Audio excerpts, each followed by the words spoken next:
fait tout un parcours qui m'a amené à travers la peinture et surtout une interrogation sur ce que c'est que le réel.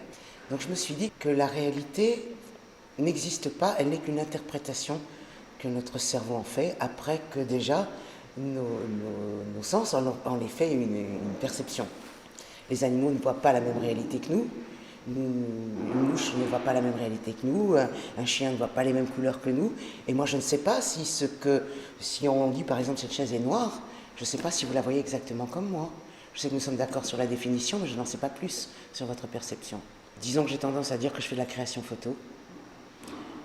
En même temps, j'ai bien conscience que je ne crée rien, je ne fais que révéler un potentiel. Quand quelque chose me plaît, je le photographie et puis je le transforme jusqu'à ce qu'apparaisse quelque chose qui pour moi a du sens.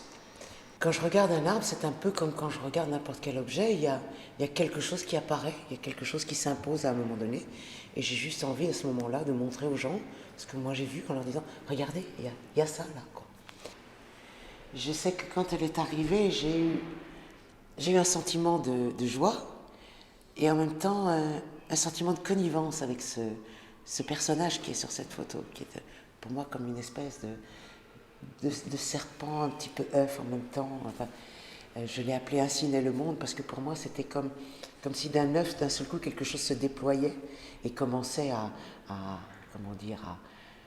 dispatcher une certaine forme d'énergie un petit peu partout.